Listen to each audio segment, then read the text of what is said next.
At the end of the 1800s, a new art form flickered into life. It looked like our dreams.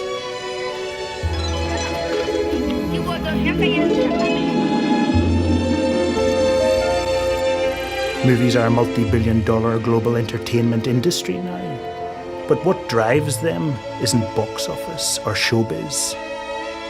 It's passion, innovation. So let's travel the world to find this innovation for ourselves. We'll discover it in this man, Stanley Donen, who made Singin' in the Rain, and in Jane Campion in Australia, and in the films of Kyoko Kagawa, who was in perhaps the greatest movie ever made,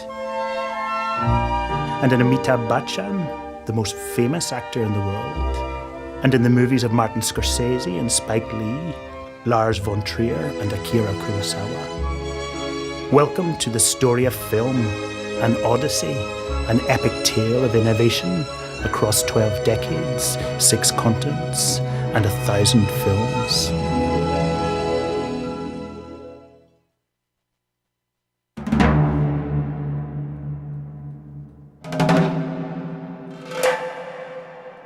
In this chapter, we meet the dazzling filmmaker Sergei Eisenstein and discover the glories of Japanese film in the 1930s.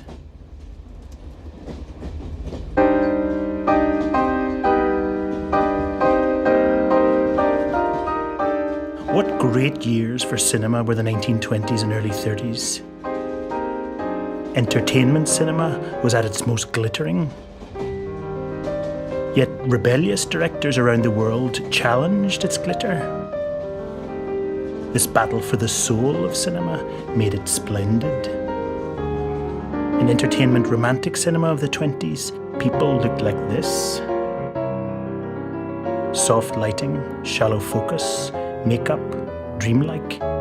But as we've seen, some of the first rebels were the great realist directors who, in a scene like this, scrubbed mainstream cinema of its fantasy, its gloss, even its makeup. But this was only the beginning of the revolution against romantic cinema in these years. Around the world, 7 further sets of rebels saw in film new 20th century ways of getting beneath the surface of what it's like to be alive. Film was their laboratory. The glory of 20s and early 30s cinema was the result of their obsessions, ideas, and societies. After the realists, the second challenge to conventional cinema in the 20s came from this man, Ernst Lubitsch. At first he acted in movies. He's like an inept seducer, overacting, an adolescent almost. In the films he directed, he mocked the heavy-handed, almost Victorian way that sex and love were shown in the movies, and came up with a style that was all his own. This scene from his early film, The Oyster Princess, shows Lubitsch's mocking, subversive tone.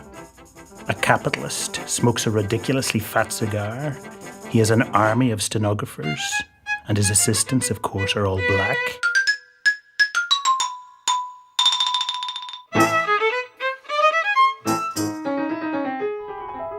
And few directors anywhere in the world were as visually daring as Lubitsch.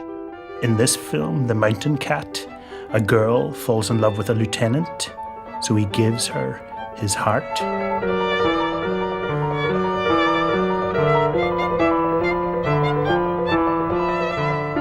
She eats it.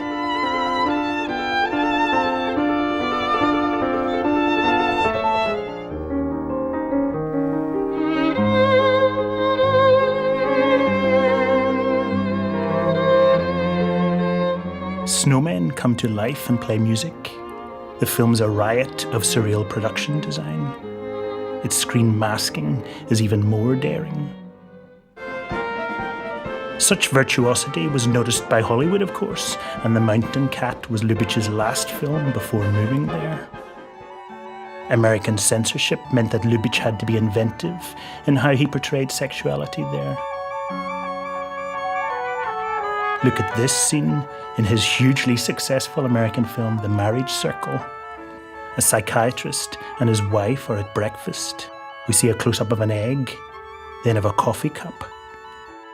She stirs her coffee, then his hand disappears, then hers. The breakfast is pushed aside. A more urgent urge than that to eat has overtaken them.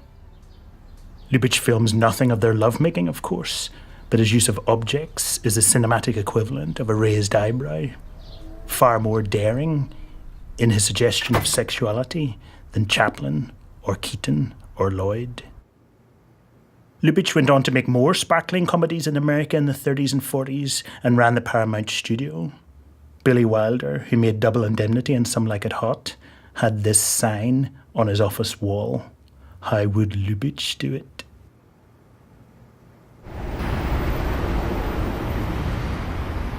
Where Lubitsch was innovative with film comedy, the third assault on the conventions of 20s cinema came from this city, Paris.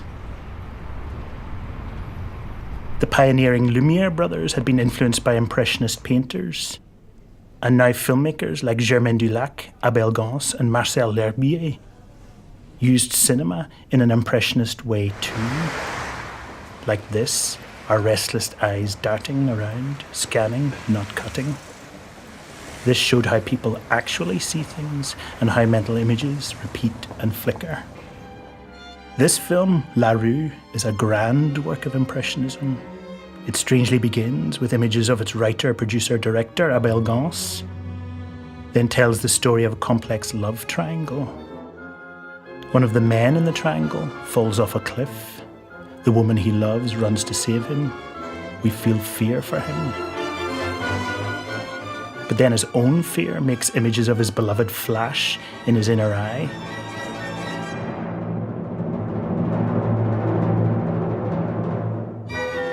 We're inside his head. The movie screen becomes his inner eye. Romantic cinema had many cliffhangers, of course, but its images always had to be readable. Here, some of Gance's shots last just one frame, far too fast for us to take them in one by one. They flash past, giving us an impression of his final moments.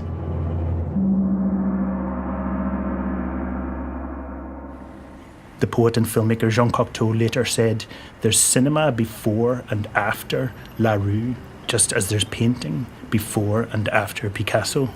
The Soviet directors Pudovkin, Eisenstein and Dovzhenko studied it in Moscow.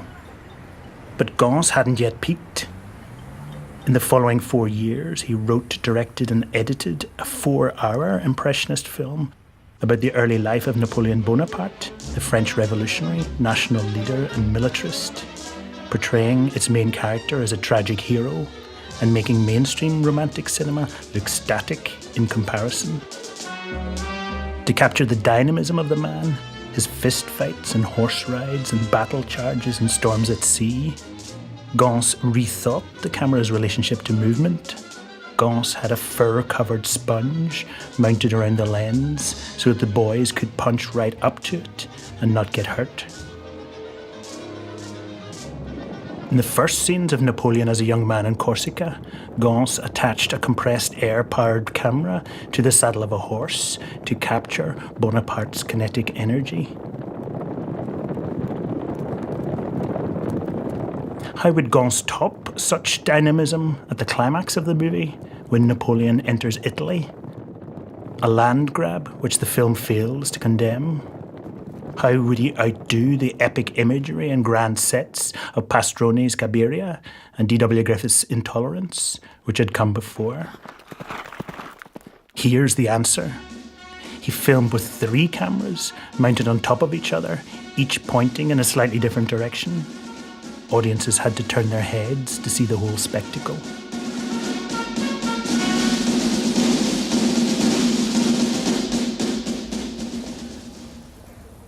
Napoleon had its world premiere here, the Paris Opera. The Los Angeles Times called it the measure for all other films ever. But despite such a claim, it was shown infrequently. In 1979, after a mammoth restoration of the negative by British historian Kevin Brownlow, Napoleon was triumphantly screened here at the Telluride Film Festival in Colorado. Gans, then aged 89, travelled to the screening and watched the film from his hotel room across the street from the outdoor cinema. The last time he saw his masterpiece of Impressionist filmmaking.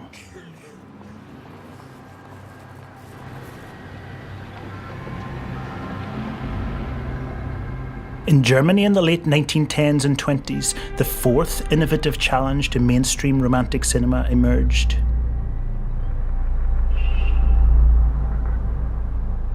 Directors wanted to show deeper aspects of the human mind than the French Impressionism of Abel Gance. Influenced by the so-called expressionist painters and theatre designers, whose work was jagged like a broken mirror, they began making expressionist films.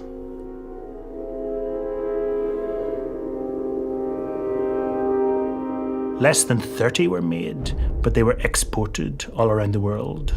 Germany had just been defeated in an appalling war, but because it closed its borders to foreign films in 1916, its homegrown film industry was stimulated. The most influential of the expressionist movies was this one, The Cabinet of Dr. Caligari, directed by Robert Wiene, which was made before Chaplin's first feature, or the accession of Emperor Hirohito in Japan. It was full of fear, haunting murders, graphic rooms.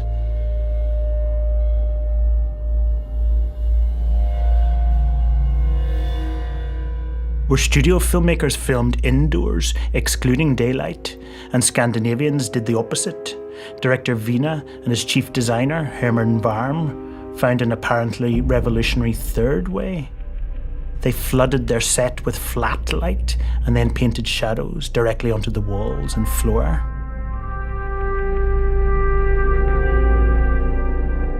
Cesare, a sleepwalker on show at fairgrounds, murders the enemies of his master, Dr. Caligari, at night.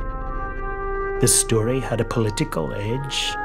Caligari represented the controlling German state. Cesare represented ordinary people manipulated by it. But director Wiene and his producer Erich Pommer removed the film's political bite by adding this ending that showed that the whole thing was the dream of a madman, Fear, and that Dr. Caligari is not evil after all, and that the German state doesn't control its people. Filming took place here at the Babelsberg studio near Berlin. The film's bizarre imagery took the question of point of view in cinema further even than the French Impressionists. The film's spaces, sliced like shards of glass, its jagged lighting, showed the extreme mental state of Fear. Caligari has echoed down the years. This film, Charles Klein's Telltale Heart, shows its direct influence. The seminal British director Alfred Hitchcock, who had worked in Germany, made his first important film, The Lodger, with some of the shadowing and hysteria of Caligari.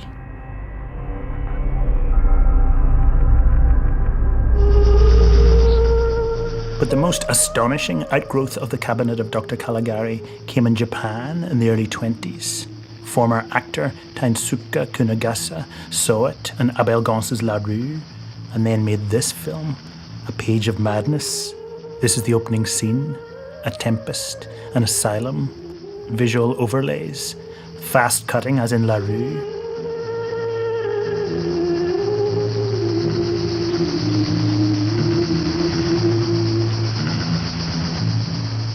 A woman dancing in an Art Deco setting. The woman's in the asylum. In complex flashbacks, we found out that she's tried to drown her child.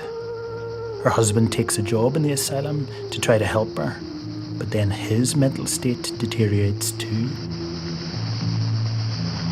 A Page of Madness goes further than Caligari because it's not just the central character who's psychotic. The film itself, its editing and imagery, seems psychotic too.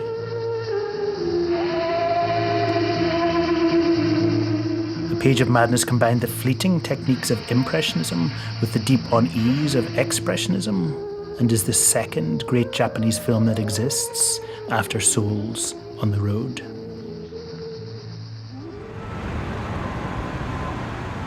Back in Germany, Fritz Lang, the Viennese son of an architect, started making films about the deep structure of society rather than the surface claims it makes for itself. Lang made the most iconic film of the silent era, a movie that might have been made by an architect. Metropolis, set in the year 2000, tells the story of clashes between workers and an authoritarian industrialist in a giant city. Like a fantasy New York, roads and railways in the sky, brilliant model shots. A young woman, Maria, inspires the workers and is almost Christ-like, but the industrialist builds a robot that looks like her to manipulate the masses. The robot is a deco mannequin, lit with flashing lights, symmetrically framed. The astonishing opening eyes of the woman, enhanced by makeup.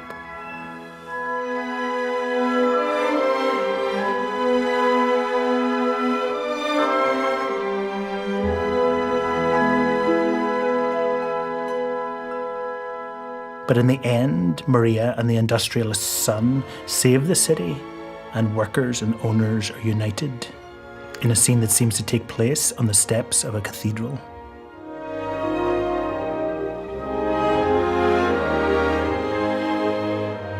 Lang's cityscapes and robotics, exploitation and urban paradise were profoundly influential.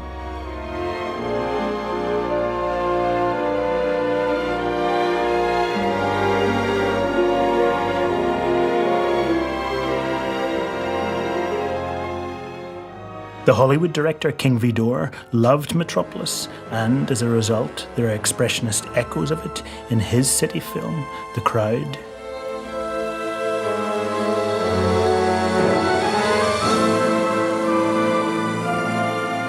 Adolf Hitler liked Metropolis, and the inmates of the Nazi concentration camp Mauthausen compared the huge ramp that they had to build to this one from Metropolis.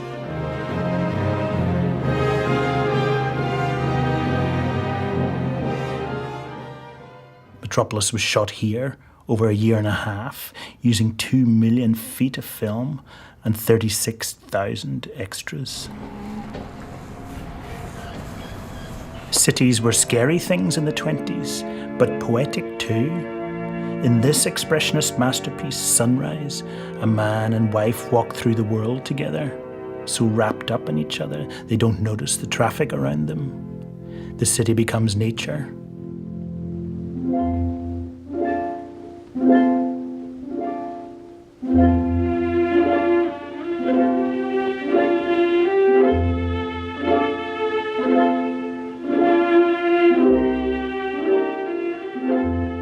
And then city again. But then joy becomes tragedy. On the way back from the city, the wife seems to drown in a lake. Grief-stricken, the man blames the city and a woman from it. A woman who tried to seduce him. She showed him visions of bright light, of dancing. She's a symbol of greed and speed.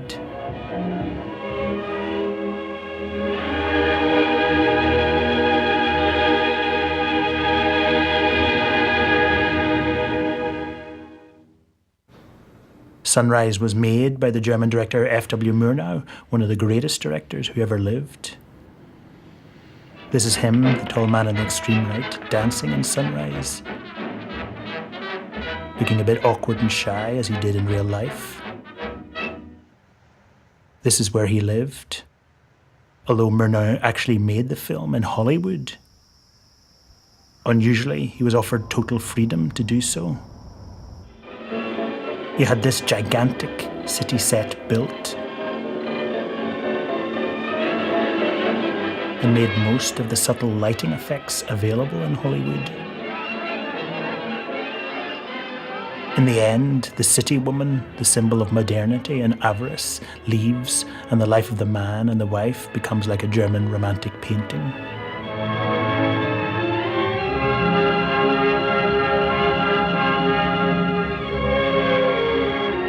Sunrise was voted the best film of all time by French critics. The French poetic realists of the 1930s considered Murnau their master. He seemed to see into the human heart more than other directors and make haunting visuals.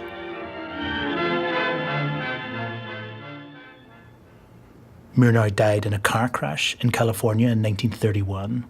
This is his death mask.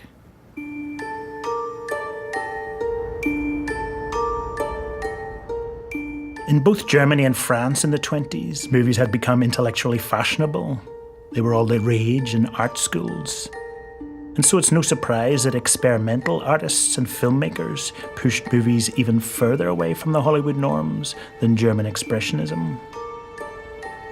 They were the fifth set of rebels to challenge conventional cinema in the 20s and 30s.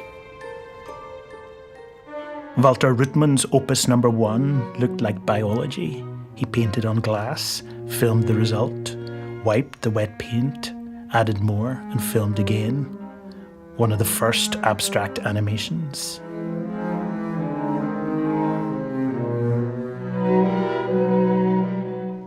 Dada was an art movement of mockery, anarchy, comedy. In 1924, the Dadaist Francis Picabia commissioned this film, Entr'acte, to play in the interval in a ballet. René Clair, the former journalist who made it, put the camera in places that a conventional ballet could only dream of, right underneath the dancer, or at the barrel of a dancing cannon. Said Picabia of the result, "It respects nothing but the desire to burst out laughing." Also in France, the Brazilian Alberto Cavalcanti made this haunting experimental film. It was about seeing a city, its ordinary life, the power of imagery to reveal and evoke. Nearly 20 years later, the surrealist Salvador Dali used its imagery of multiple eyes in a dream sequence he designed for Alfred Hitchcock's film, Spellbound. It seemed to be a gambling house. But there weren't any walls, just a lot of curtains with eyes painted on them. Back in 1926, Dali had spent 3 years talking about dreams and desires with Luis Buñuel, a Spanish son of landowners. Inspired by this conversation, they wrote a screenplay for this film, Un Chien Andalou, directed by Buñuel. It starts with an image of Buñuel smoking. He has a cutthroat razor. He sees a cloud going across the moon, and either he or the film imagines it as something else. The razor cutting a woman's eye.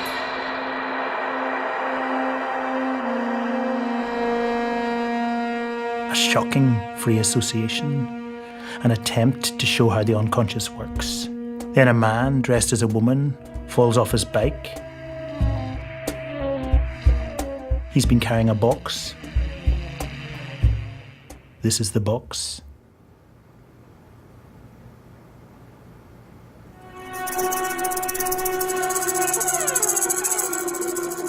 The man appears to the woman whose eye's been sliced. Ants are coming out of his hand, dissolve to a woman's armpit, and then a sea urchin. These last 3 shots are again free associations, holes, hair, maybe excitement and fear about sex. This was a wildly innovative way of editing. Un Chien Andalou was a direct influence in several later films, including David Lynch's Blue Velvet, especially this strange erotic discovery of an ant-covered ear.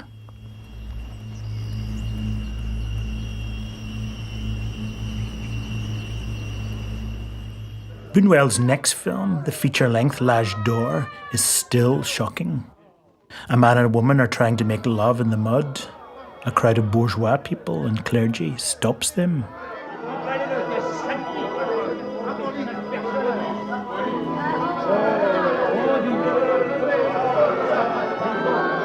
Then the man seems to have an image of the woman on a toilet.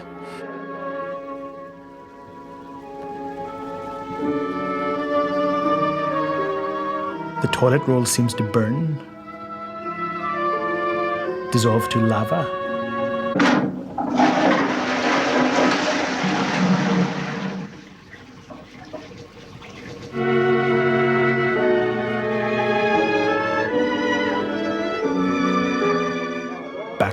man. The film was premiered here on December the 3rd, 1930.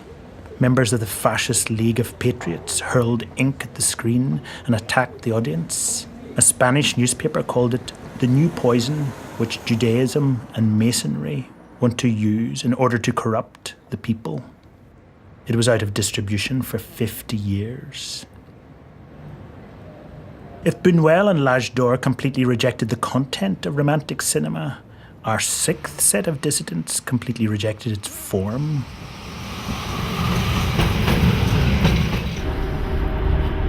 Следующая станция – улица Сергея Эйзенштейна.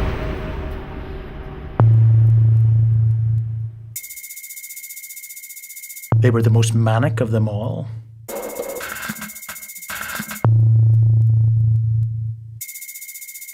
In two revolutions, Russia dashed to what it thought was modernity, tried to make society more equal, and violently removed its old ruling class. It set life in a spin. One of the children of the revolution, an early whiz kid, Dziga Vertov, whose name means spinning top, made this newsreel.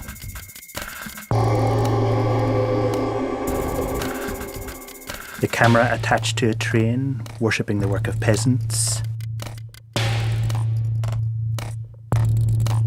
The new boss of the Soviet Union, V.I. Lenin, said, "Of all the arts, for us cinema is the most important."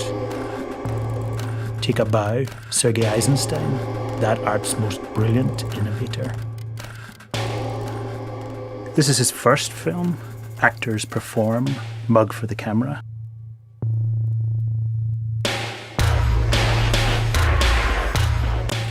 Eisenstein was one of the most complex people in the story of film.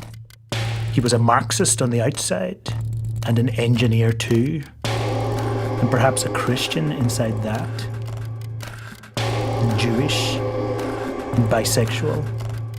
He made this film about a mutiny on a battleship. The mutineer supporters on land come to pay their respects. Then the military opens fire. Eisenstein asked himself how he should show the horror of the murder. It said that he was eating a cherry and threw away the stone. Its bouncing down steps gave him an idea.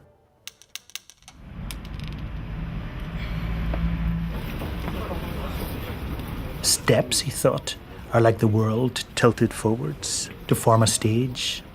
Eisenstein decided to film the murder on such a stage. He'd cascade the murdered people down the steps. He'd studied landmine technology and so said that he needed a moment to detonate the murder. This is what he came up with. A huge caption, 3 fast shots of a woman's head ricocheting, an umbrella,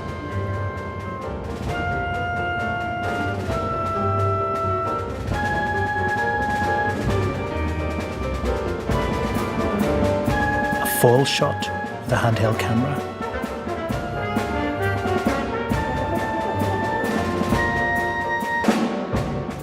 the camera on a dolly beside the steps, shots lasting on an average just 3 seconds. In American cinema of the 20s, shots averaged 5 seconds. In Germany, 9 seconds. Eisenstein cast this boy, asked him to fall. In real life, the boy was a goalkeeper, so was good at falling. His mother realizes her delayed reaction of the horror. Her face is a myth, a mask, primal.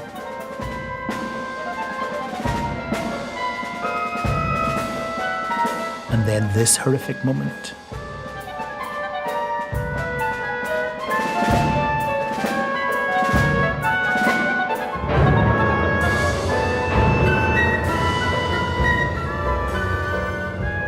And then this strange shot. She walks in a corridor of light.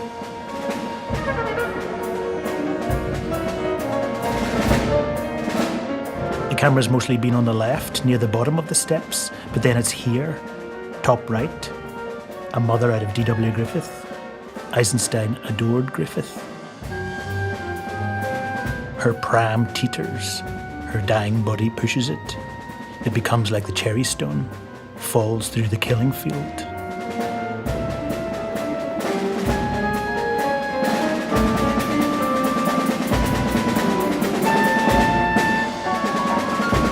It's hard to stop your heart racing at the Odessa Steps sequence. It's panic, which is what Eisenstein wanted. He called what we've just seen the montage of attractions. When we look at the Odessa Steps sequence on screen, the army stepping on the boy moves us. It leaps from the screen to us. Seeing the pram moves us. The emotions come from the screen to us. In our heads, the two things collide and create the idea of innocence slaughtered by the state, the Tsar. 1 + 1 = 3. Eisenstein says that he ploughed the mind of the audience. Battleship Potemkin premiered in this cinema, built in 1909, one of the oldest in the world. The film took the world by storm. Charlie Chaplin loved it. This is Eisenstein's stuff. Walt Disney admired Eisenstein. 62 years later, Brian De Palma paid homage to the Odessa Steps sequence in his violent American film, The Untouchables. The same pram, a distraught mother. We don't hear her screams, as if the film's silent.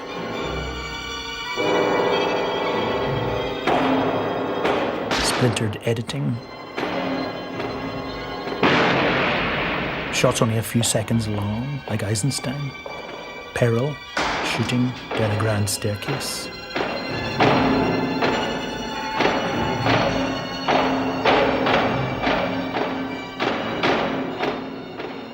Some say that Eisenstein's movies justify violence, but the keeper of his flame, historian Naum Kleiman, surrounded by Eisenstein's books, disagrees. What Eisenstein did also in Potemkin is not a kind of school for revolutionaries. It was a very vulgar interpretation in the 30s that Eisenstein teaches how to make revolution. Just opposite for him, brother was the brotherhood as a law for the existence. And this film is a result of this idea of happiness on the earth and also peaceful life, end of the violence. This is actually, the film is against violence in any form. And if propaganda, then for brotherhood, but not for hate. The humanism of Eisenstein. A humanism that's hard to miss, really. Eisenstein spotted humanism in another great Soviet director of the 20s. One night he went to the premiere of a film by this Ukrainian, Alexander Dovzhenko. As the film finished, Eisenstein said, "Mama, what goes on here?" Here's what goes on in Dovzhenko's film Arsenal. It's set at a complex time in Ukrainian political history. There's a war. Women stand motionless in the sunshine in dead villages.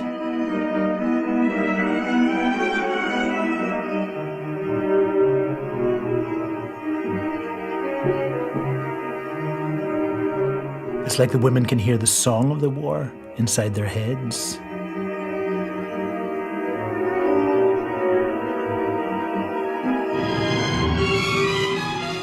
A German goes mad with laughing gas.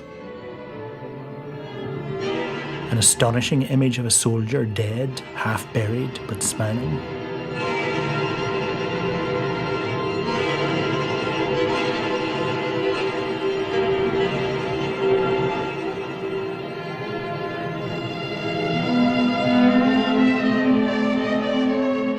Here's the greatest modern Russian director, Alexander Sokurov, on Dovzhenko.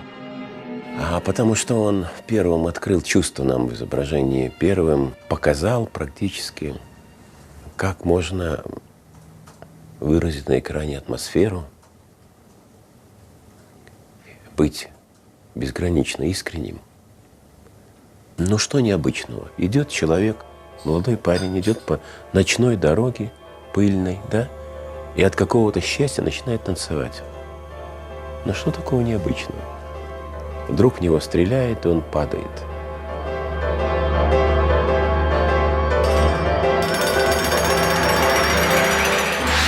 Сердце обрывается просто при этом. И начинаешь думать, ну почему? Что в этом такого, что до него этого никто не сделал? Ну почему? Это же так просто.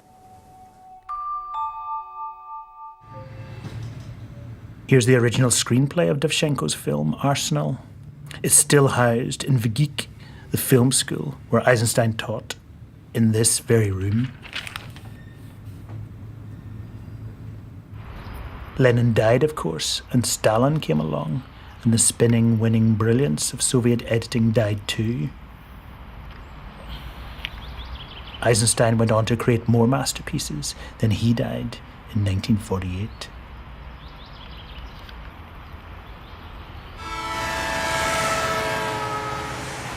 The seventh challenge to the Hollywood bubble, to romantic entertainment cinema in the 20s and early 30s, comes from a completely different world, the floating world, Japan.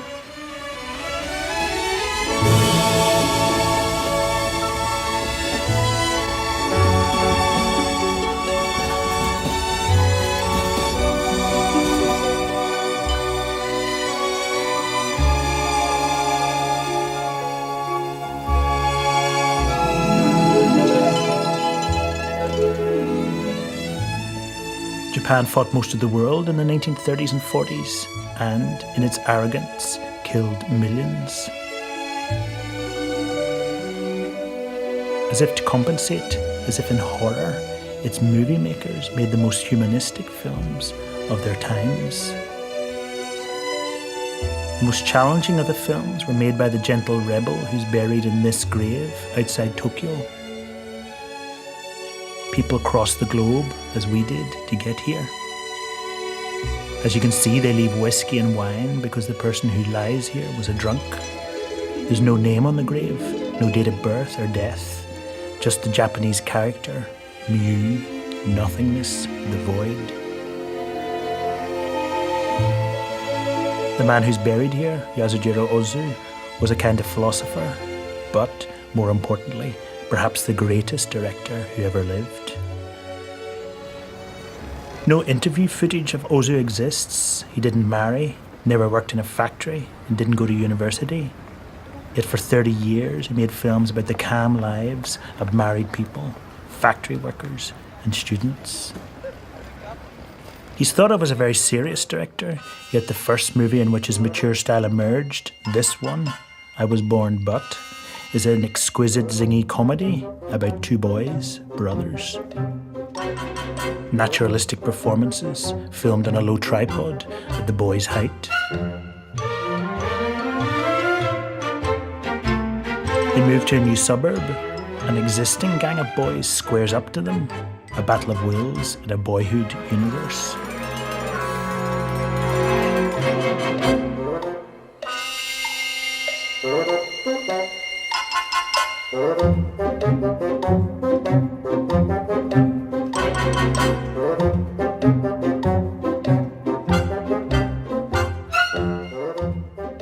The brothers think that their dad's a great man. Then they see him in an amateur film, goofing for his boss, an ordinary Joe, humiliated. This turns their lives upside down.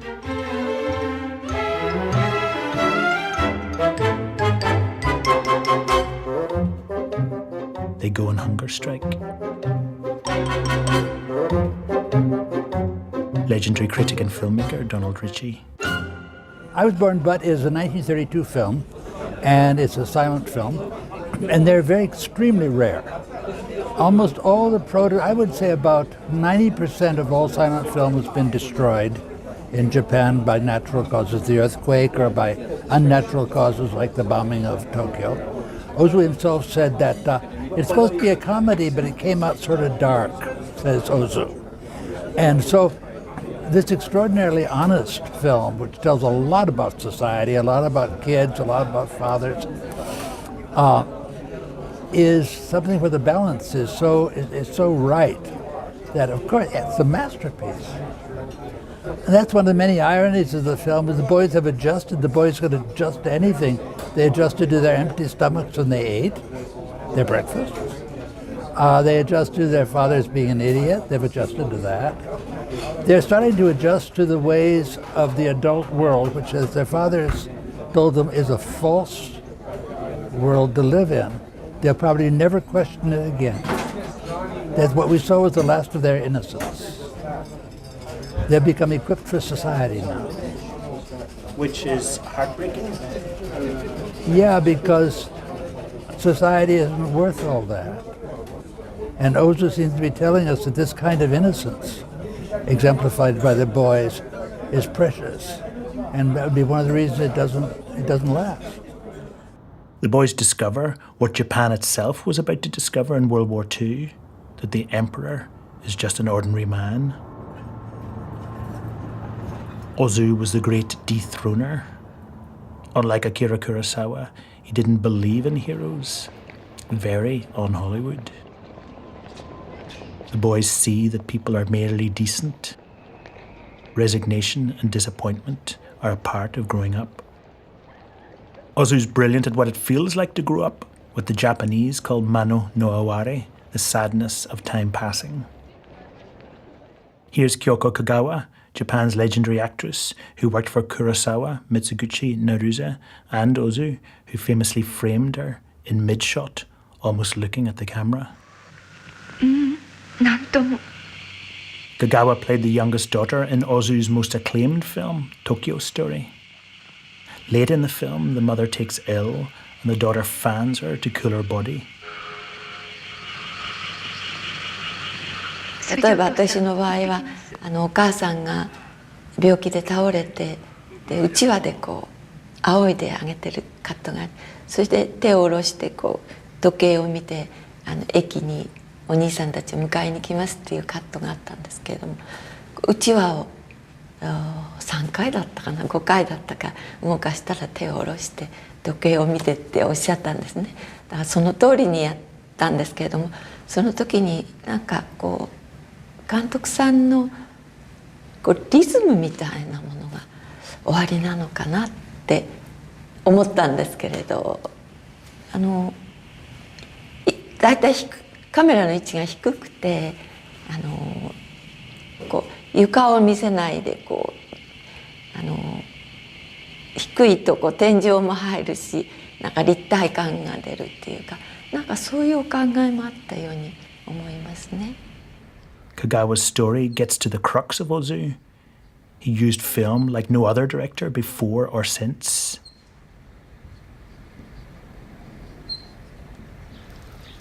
It was the norm in the 30s to have a camera at this height. Filming from hip height rather than shoulder height put the camera at the body's centre of gravity and, therefore, gave the image a better feeling of balance. This seldom happened in cinema. In the 70s, Chantal Akerman's groundbreaking film Jeanne Dielman was one of the few movies which used Ozu's camera height. And this was only the start of Ozu's innovations. As we've seen, actors' eye lines in mainstream cinema were usually like this, but in Ozu movies they were often here. In conventional films, when actors talked to each other, the camera would usually be at this angle to them, about 45 degrees. This, as we've seen, was to make it look as if the actors' eyes connected across the cut. Ozu brought his camera right round between the actors, into the scene at 90 degrees. The actors didn't seem to quite look at each other, but the composition of the images matched each other visually.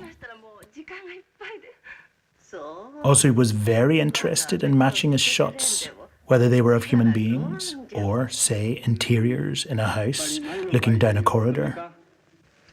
The more you watch, the more you feel the order of the space in his movies. His frames were windows on very balanced pictorial worlds. It follows that Ozu hated the human body to break the frame, and so he filmed from far enough back to ensure that if someone stood up, Their head didn't disappear like this. And he used lenses of about 50 millimeters so that faces or spaces weren't overly bulging, as happens on a 20 or 30 millimeter lens.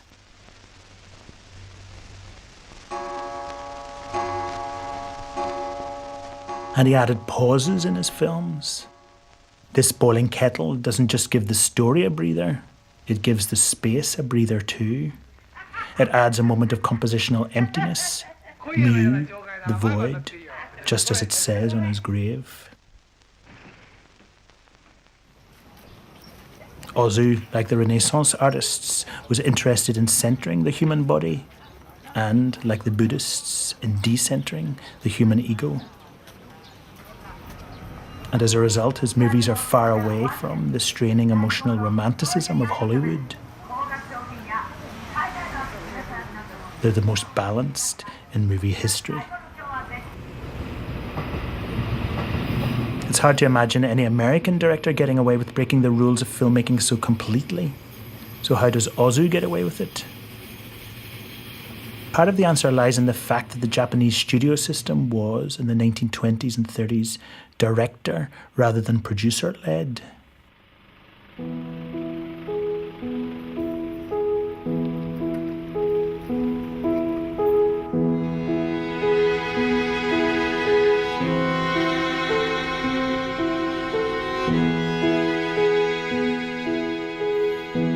These are the very rooms in Toho Studio where a future director, Akira Kurosawa, planned his seminal film, The Seven Samurai, in the 1950s.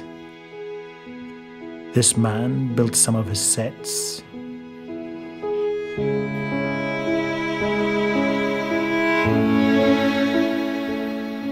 Studios like these were what Orson Welles called the biggest train set in the world.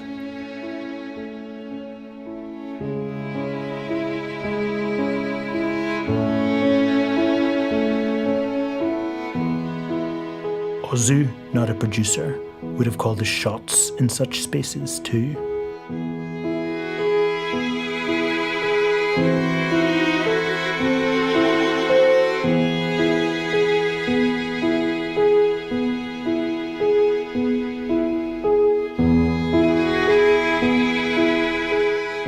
Another of Japan's great innovative directors who worked at the same time as Ozu and whose best work comes from the 30s and onwards was Kenji Mitsuguchi. Mitsuguchi's attitude was bang up-to-date modern. He attacked the arrogance of Japan, especially the noble pretensions of the samurai, and focused instead on Japanese women whose lives were made a misery. This film, for example, is about Ayoko, a telephone operator who for money reasons is forced into prostitution and is employed as a geisha. The topic was very personal for Mitsuguchi. He grew up in real poverty and his sister was sold to a geisha house. What's striking here is the boldness of the staging of the scene. Ayoko is in the extreme foreground, yet there's action in the far background. Such staging was very rare at the time and comes 5 years before Orson Welles' similar staging in Citizen Kane. The boy Kane, in the far background but still in focus, is having an idyllic childhood experience in the snow that he'll remember on his deathbed. The latter's visual boldness is rightly praised, but Mitsuguchi got there first. Kyoko Kagawa worked with Mitsuguchi much later in the 1950s. で溝口監督は一切演技指導をなさらない方なんです。でセットに入りますと監督さんが椅子に座ってらして「じゃあやってみてください」っておっしゃるだけなんですね。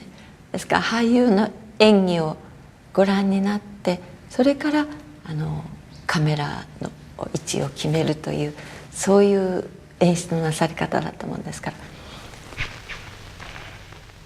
In this film, Chikamatsu's story, she plays Osan, who's married to a pompous husband. In this scene, he thinks she's having an affair, so says that she should commit suicide. A devastating moment. In romantic cinema, it would have been shot close up and brightly lit. but Mitsuguchi cuts away from the expressed emotion behind Kagawa. So we can't see her distraught face. Instead of weeping with her, we feel moral indignation at her plight. それとその溝口監督が独特のおっしゃり方でしたけれども、そのリアクションを反射してください、相手の言葉とか動きに反射してください、それをよく見て反射してくださいということも本当に何遍も言われましたからね。だから芝居というのは自分の番が来たからセリフを言うとか言うんじゃなくて、相手の動きとかセリフに反応して初めて自分の動きと言葉が出てくるんだっていうことをとても教えられましたから、黒沢組の場合もやっぱりそういうシーンが多かったのでね、いつも反射と思ってやってました。Kagawa's husband in Chikamatsu's story is so horrible that our character Osan flees with another man, Mohei.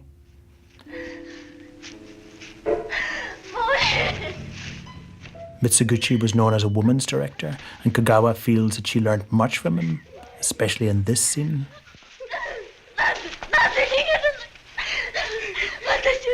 何遍やってもOK が出なくて、で監督さんは一切そのどこが悪い、どこをこうしなさいっておっしゃらないもんですから、どうしていいか分からなくて、何回もテストしているうちに私は本当に疲れてしまって、全く意識なくこう転んでしまったんですね。バターンとこう胸も打ってしまったし、ものすごく痛かったんですけれども、でもそうした時にその瞬間にこうなんていうんですかね、自分でもわからないんだけど、この中からうわーっとこう湧き上がってくるような感情が感じまして、でそのままこっちにいるモヘイにそのままぶつかっていってラブシーンになるわけですけれども、そしたら監督さんが「お前なくて生きていけると思ってるのか。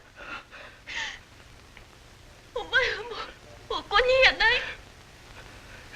私の夫よ、旦那様よ。悪ございました。悪ございました。」監督さんが本番行きましょうっておっしゃったんですね。ですからその時にその時は分からなかったんですけど、後から考えてやっぱり芝居というのは頭で考えてはいけないんだって、自分の体でぶつかっていく、それでもう余計なものを全部そぎ落として体でもう心からぶつかっていかなくちゃいけないんだなっていうことを教えられたと思うんですね。ですからそれが芝居の根本でなきゃいけないんだなっていうことを教えられた気がするんです。ですからカットは今でも忘れない。また自分が繰り返し見るたびにその時の自分の中の気持ちっていうのがね、また蘇ってくるんですね。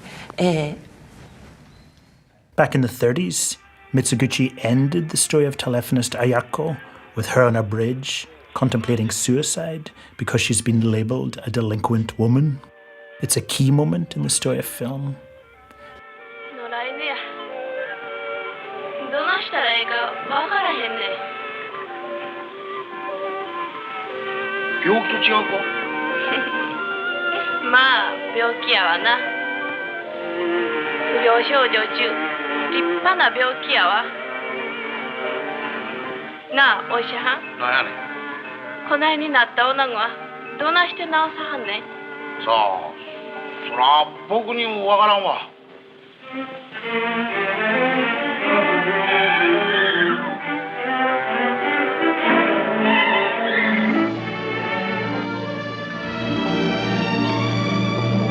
Nearly a decade later, in an American film called Mildred Pierce, Joan Crawford finds herself on a similar bridge, contemplating a similar fate. Because this was Hollywood romantic cinema, of course, the attempted suicide is depicted beautifully, her face sculpted in light, shallow focus, emphasizing her eyes.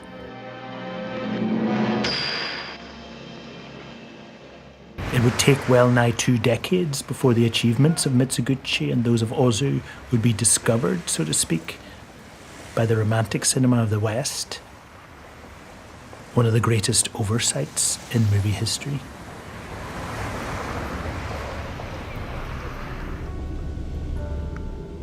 The 8th and final alternative to Western mainstream cinema in the late 20s and 30s comes from here, China.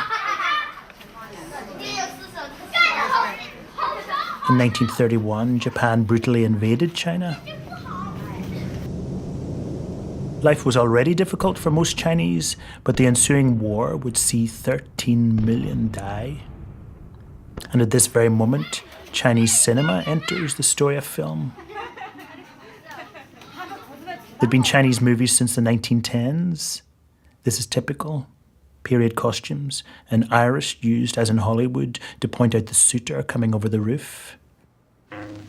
But in the early 30s, China evolved a kind of leftist realist cinema that challenged Hollywood fantasy and, in a scene like this, used inventive camera angles and symbolism to show how some men really seduce women.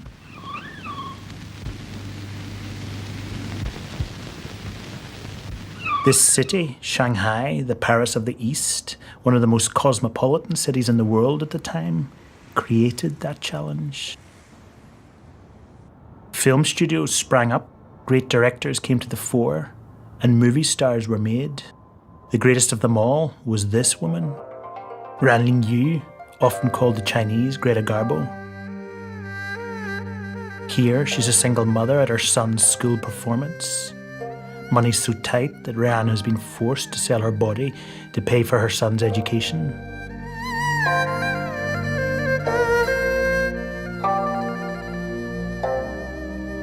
A lovely tracking shot shows the whispers of disapproval. When the school hears of her prostitution, it shuns her and she's imprisoned.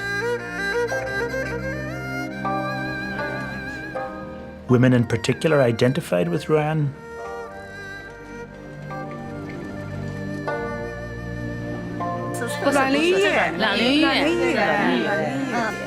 我们因为我们这个时间就是很小的时间，就看他们的片子比较多吧。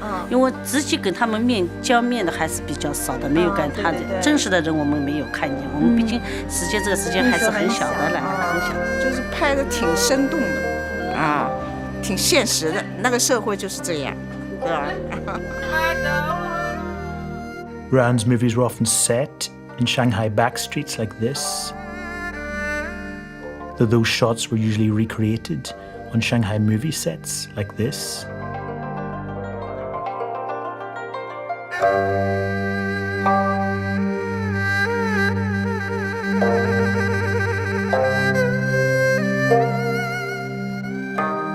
People say that realistic acting began with Marlon Brando in America, but look at Ruan here. Her weariness, her understated gestures, her body language.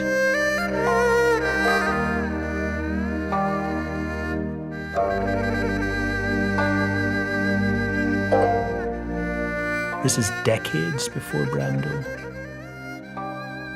When Maggie Cheung played Ruan in the film Center Stage, director Stanley Kwan had her repeat this famous scene.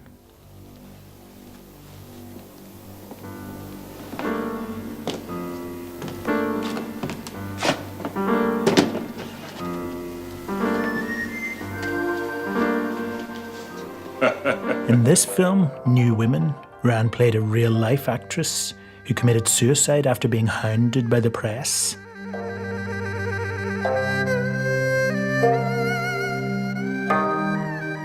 And here's the kick to this story. The prurient Shanghai tabloids trashed Ruan's name because she was modern and realistic in a city of sparkle and cheap sex.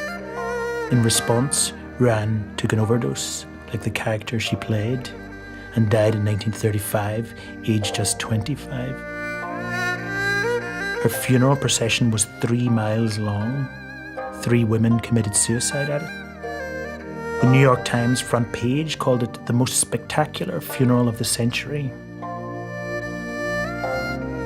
Today, Ruan appears in almost no film encyclopedias. In the coming decades, Shanghai, the city of sex and cinema, would build on top of its past and the alleyway settings of its great 30s films to become a Disneyland of capitalist consumption. It became something like a movie set. And by the 40s, a small promontory on the southeastern coast of the mainland had become the new centre of Chinese filmmaking in the south. That promontory was called Hong Kong. And so we get to the end of an era in film. Looking back on the years between the late 1910s and the early 30s, it's clear that they were dazzling, maybe the greatest period in the whole of the story of film. It was a time of fantasy cinema and its brilliant alternatives. Movies were on a high. This sublime tension should have lasted forever. But there's something obvious that we haven't yet mentioned. We didn't hear Doug's shout. We didn't hear Falconetti's voice.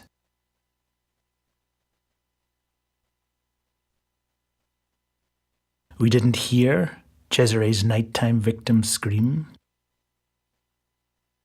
The energy or tenderness of these made a huge impression on us, but not as things in the real world do, because they were silent. What in France is called deaf cinema.